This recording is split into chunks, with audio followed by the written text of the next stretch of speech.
thank you all for coming today. I start with a land acknowledgement. Waterfront Toronto acknowledges that the land upon which you are undertaking our revitalization efforts is part of the traditional territory of the Mississaugas of the Credit First Nation, and that Toronto is covered by Treaty 13 with the Mississaugas of the Credit First Nation. In addition, Waterfront Toronto acknowledges that Toronto has historically been a gathering place for many Indigenous people, including the Mississauga of the Credit, the Anishinaabe, the Chippewa, the Haudenosaunee, and the Wendat people, and is home to many First Nations, Inuit, and Métis peoples today. So, thank you. The agenda and the materials were pre-circulated by Charmaine and the staff.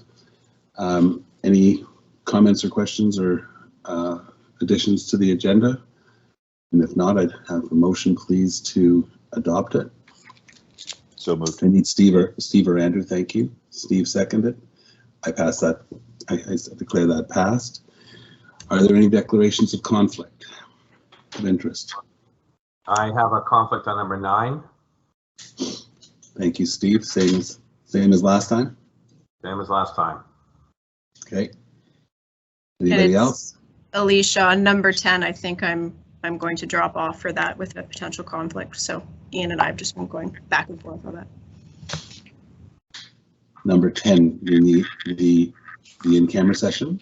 No, the acquisition. Yeah, and I think that's appropriate, and probably, sorry, Alicia, I don't know whether you've just seen the most recent one, probably part of number 8 as well. So, okay. Okay, so someone will alert Alicia to when that would be appropriate. Okay, and Kevin, is Kevin with us today?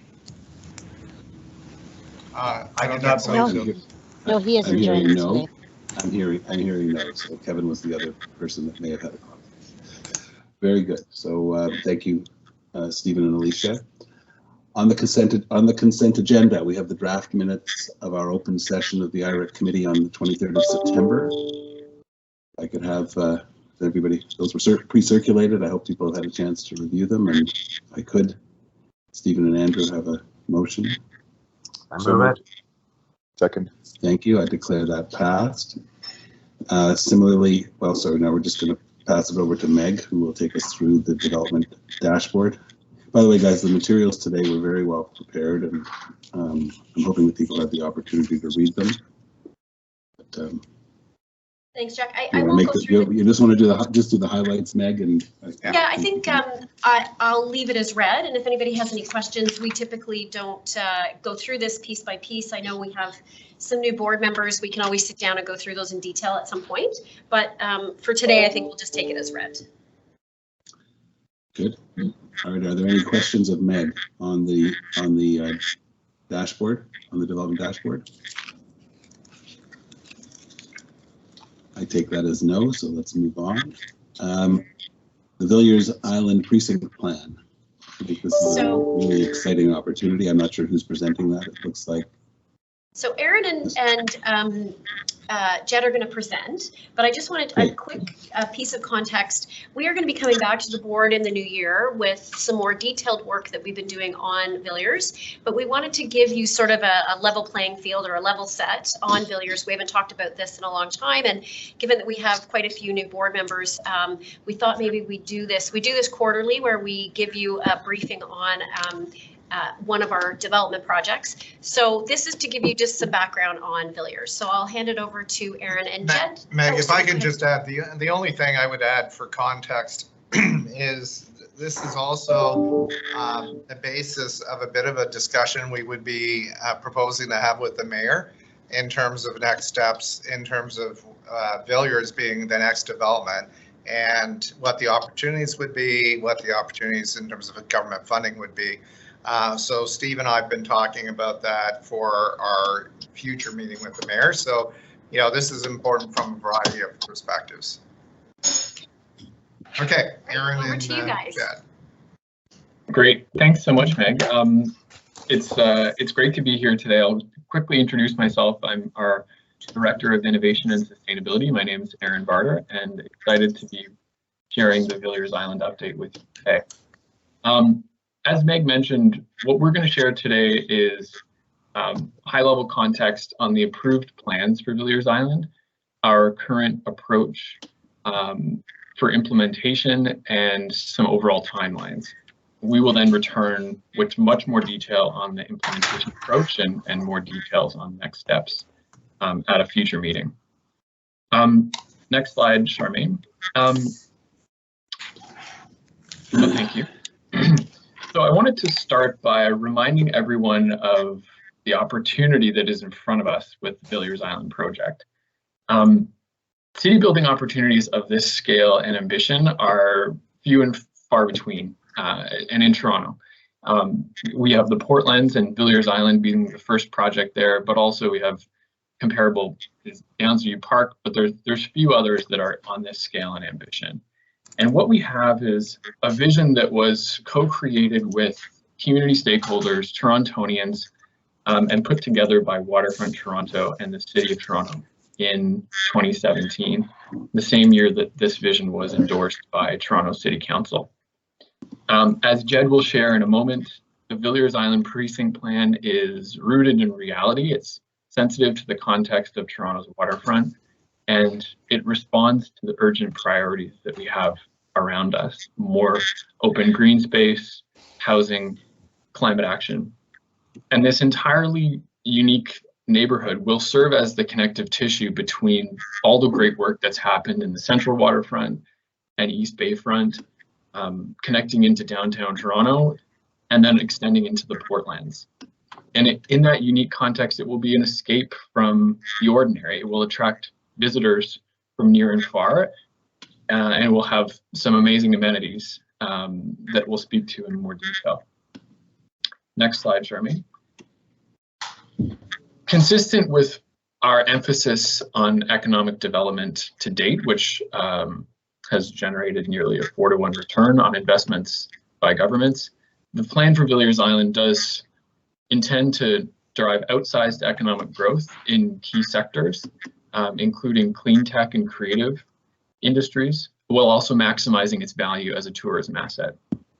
It will achieve and go beyond net zero carbon on a path to becoming Canada's first climate positive neighborhood, responding to the City of Toronto's climate emergency declaration and Canada's national carbon emissions targets, an ambitious goal that is consistent with the urgency on climate action that was relayed last week at COP26. And we will apply everything we've learned in past projects to achieve this lofty goal: high performance buildings, district energy, solar PV, and more. Our plan for Villiers Island will also result in construction of more than 1,000 affordable housing units, exceeding 20% of residential GFA. And those affordable housing units will be within a community that has unique cultural assets, nationally significant parks and public realm, and will seek to also bring in people from across the city and across the region down to the water's edge. And of course, all of this is enabled by the extension of the Waterfront East LRT, higher order, low carbon, accessible transit for residents and visitors. And so for more details on the Central Waterfront Secondary Plan, the planning framework, and the precinct plan, I'll pass it over to Jed Kilburn, our Director of Development Planning. Hi there. Thanks, Aaron. Should we ask, can I just interrupt? How many acres is the entire project? In total, I think it's about 55 developable. Yeah, so Yeah. I think the entire island's about 80, but 87. about 56 or 55 acres is developable land. Significant portion is obviously the parks that surround the island. Okay, thank you. Charmaine, if you could go to the next slide, please. Hi. So I think very briefly, and I appreciate that we don't, this is kind of to give you, to whet your appetite for more detail of for the precinct plan. But I think the key thing to note is that the precinct plan itself is nested within a larger policy framework, starting with the Central Waterfront Secondary Plan, which was adopted by Council in 2003. And it really set the vision for the work that we do as an organization. And and it had, I think critical to it, it had 4 what are called big moves in the Central Waterfront Secondary Plan. And that was the idea of removing all of the barriers that limited access to the lake, linking a series of nested parks and open spaces throughout the waterfront. So not only bringing people to the lake, but making sure that once they were at the lake, there were beautiful places for them to be. Environmental sustainability and kind of environmentalism was the other key big move. And then creating dynamic and diverse new communities. And critical to that was the idea that we didn't want just residential units, but that there would be a mix of residential and non-residential units. And you can see that in what's called the East Bayfront precinct with Chorus and George Brown and some of the non-residential uses, as well as residential uses that then look to achieving affordable housing as part of the development. In 2017, as the Thevilliers Island Precinct Plan was being developed, we were working with the city to develop the Portland's planning framework as well, which really set a much larger geographic area beyond just Villiers Island, and set policy direction to see how over time the Portlands would be able to be developed through a series of smaller precincts, of which Villiers Island is one. So Charmaine, if you could flip to the next slide, please. And so we worked with the City of Toronto to create the Villiers Island Precinct Plan. If you could go to the next page. And the Precinct Plan, this gives you an aerial view of what the Precinct Plan imagined. I think critical to note is that the Villiers Island kind of ended up being synonymous, or at least being created as a result of the flood protection work that we're doing to flood protect the rest of the eastern waterfront. And in rerouting the mouth of the Don River, it ended up creating this island called Villiers Island. And so the development plan imagines a mixed use island with a bunch of community amenities and some key catalytic uses, notably at the westernmost edge of the island, and an idea that development would recognize the history of the island as a central port while adding new, more diverse uses. If you could go to the next slide, please. Critical to that were a series of guiding principles, and I can go very briefly through them, but it was similar. It borrowed heavily from the idea of the 4 big moves contained in the Central Waterfront Secondary Plan to celebrate heritage, create a good network of parks and open spaces, prioritize pedestrian and cycling infrastructure, bring in at the very least 20% affordable rental housing, but with the idea of trying to achieve more than 20% affordable rental housing, a variety of built forms, and critically to achieve what is called climate positive. So the idea that this would be a climate positive precinct. If you could go to the next slide, please. The key elements in order to do that were to create an island that had a variety of edges. There will be some hard edges on the north side of the island facing the Keating Channel. And then as the river moves to the south of the island, a more naturalized open space. The central living room is that harder edge connected to not only transit, but a pedestrian-oriented development plan that has a circular road around it that ends up being well connected by transit and cycling infrastructure. A complete island, so the idea being that there would be a mix of uses with at least 20% non-residential uses, and a destination. So this would be not only a community to live in, but a community that would draw other Torontonians to through catalytic uses, and importantly, recognizing that the island has this interesting history as an industrial and former industrial location. If you could go to the next slide, please. All all told, the island is going to be incredibly walkable. It's essentially a 5-minute walking radius. You can cover the whole island. There will be almost 5,000 units with a population of between 8 and 11,000 people, about 2,900 jobs, and importantly, a significant amount of parkland with 3 kilometers, so the entire perimeter of the island of waterfront access. And if you could go to the next slide. In support of the Precinct Plan, Waterfront Toronto also engaged SSG, Sustainability Solutions Group, to help craft a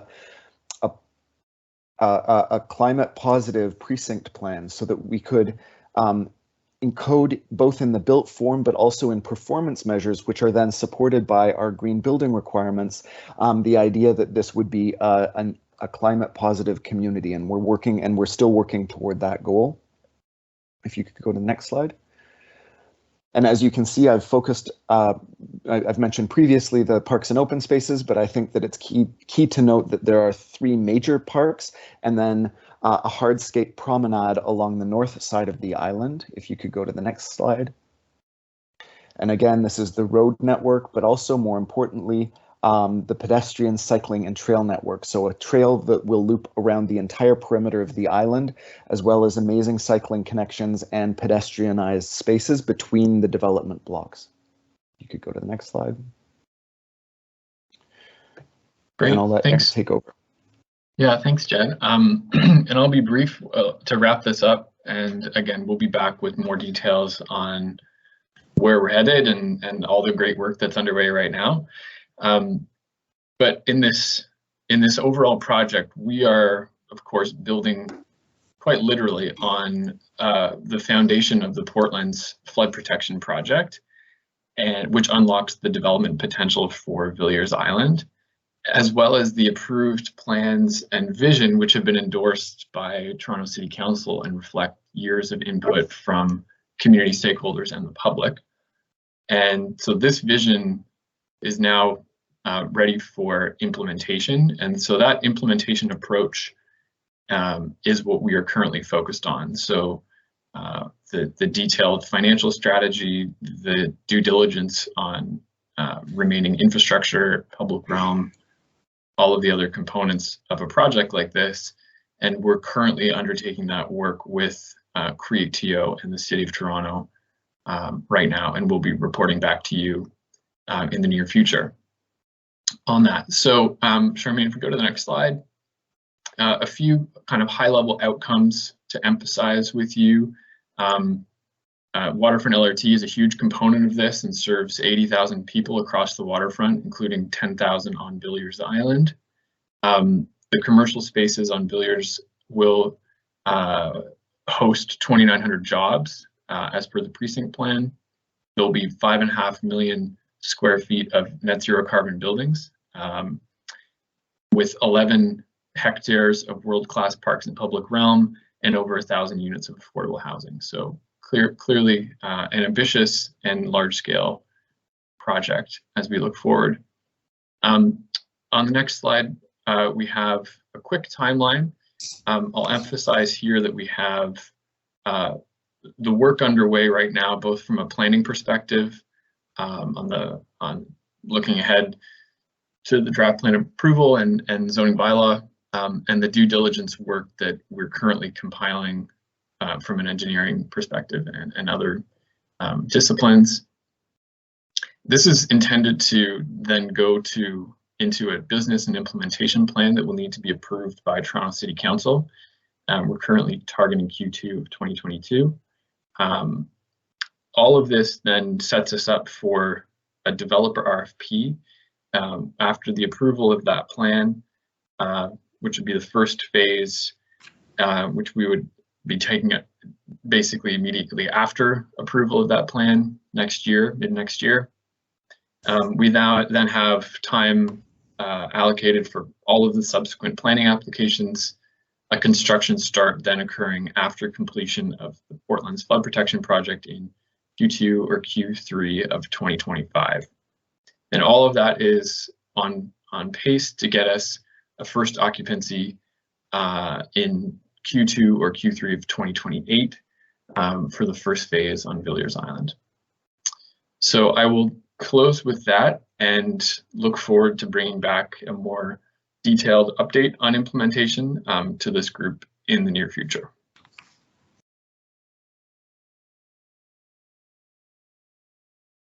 Thank you very much, Aaron and Jack and Jen. Any questions? Any comments? Jack, it's Steve. Can I just raise one preliminary comment? I think moving forward, there's one thing that struck me as you did the presentation, which I think we have to be careful strategically about how we're going to play it, and that's the relationship between Villiers and the LRT. This presentation seems to indicate that we're relying on that being in place.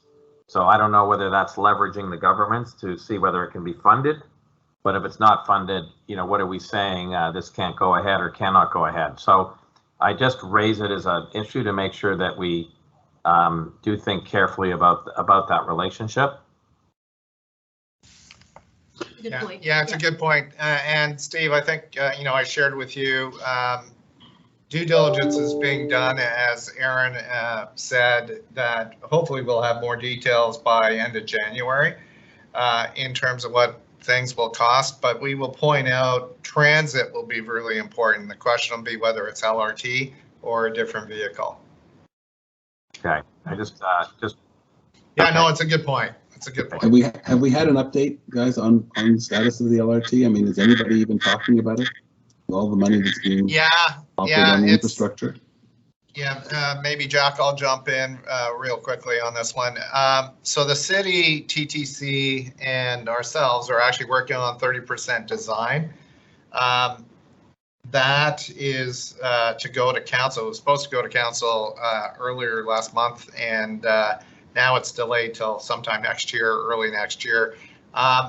It's a complicated, the above ground is less of an issue. There is some underground in terms of the portal going into the loop into Union Station, and actually underneath this building, which seems to be the very costly piece. So TTC is responsible for that portion. They're looking at what other options would be less expensive than their original estimates. So we're working with them on that. We've instructed our staff to keep looking at all options, as Steve pointed out. Are there other options that would be less costly? So we're working with both the city and TTC. So hopefully in the near future, it's still one of the top two priorities that the city has put forward, LRT and the Eglinton East extension.